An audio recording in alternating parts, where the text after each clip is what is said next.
So, there's a video that's been making some serious waves online, and it's making some pretty explosive claims about the recent Bihar elections. In this explainer, we're going to break down all the arguments made in that video piece by piece, just so we can all understand the case it's trying to make. All right, let's dive right in. Wow. So the source kicks things off with that incredibly powerful statement, right?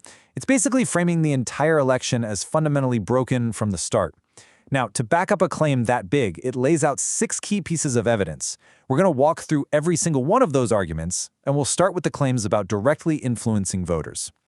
Okay, so this first set of allegations is all about actions that the source claims were specifically designed to sway how people vote. We're talking everything from cash transfers straight to their bank accounts to, well, even how voters get to the polling booth. So what's with this huge number on your screen?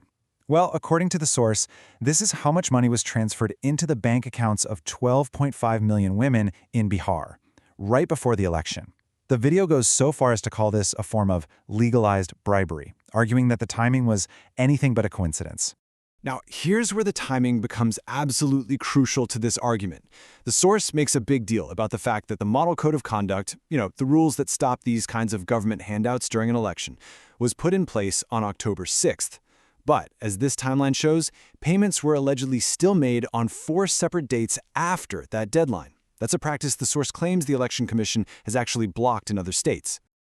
The next claim they make about influencing voters has to do with so-called duplicate voters. The video actually points to social media posts from people who allegedly voted not just in Bihar, but also in other states like Delhi and Haryana. And that's something that, according to the Election Commission's own rules, should be totally impossible. And to show you just how big this issue might be, the source brings up an investigation by the Reporters Collective. That investigation claimed that more than 1.4 million names on Bihar's final voter list were suspected duplicates, which, raises some serious questions about the integrity of that list. Okay, the third claim of direct influence. It's all about these special trains that were allegedly organized to bring voters from Haryana all the way to Bihar. The source even shows clips of passengers saying their entire trip was paid for. And the key point here, according to the video, is that India's main election law explicitly calls paying for voter transport a corrupt practice. All right, so now the source kind of shifts gears. It moves away from claims about influencing individual voters and starts talking about allegations of bigger, more systemic manipulation, things that could apparently undermine the entire election process itself.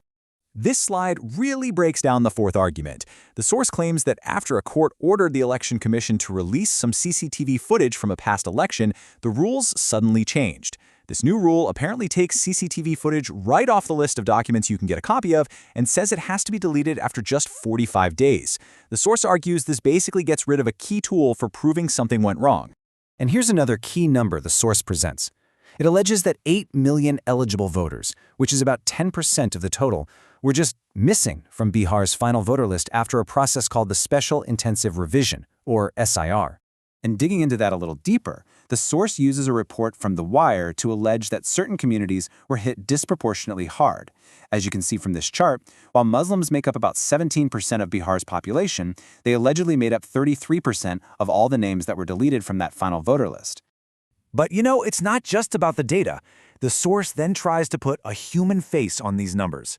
It shares stories of voters who apparently showed up at the polling booths, all ready to vote, only to find out their names had been completely removed from the list, leaving them with no way to participate.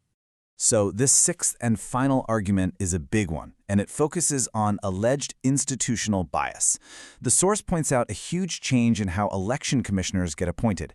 It used to be a committee with the Prime Minister, the leader of the opposition, and the neutral Chief Justice of India. But a new bill allegedly kicked out the Chief Justice and put in a union minister instead, a move the source says gives the government a permanent majority on that selection committee. And to build on that point, the source argues that holding the commissioner accountable has also become way harder. It points to a new law that apparently gives legal immunity to election commissioners for anything they do as part of their job, which the source claims makes it almost impossible to challenge them in court. So after laying out all 6 of these arguments, the source brings all these different threads together to deliver its final and pretty chilling conclusion. And really, this is the bottom line of the whole video. The source concludes that when you combine all of these alleged manipulations, it becomes impossible to know what the true result would have been. The argument isn't about which party should have won. It's that the whole process itself was so compromised that the real outcome is just unknowable. And we're going to end with the very last question the source poses to its viewers. It really challenges them to decide how to react to these claims, leaving them to think about the bigger picture. It's a really provocative end to a very detailed set of allegations, and that wraps up our breakdown.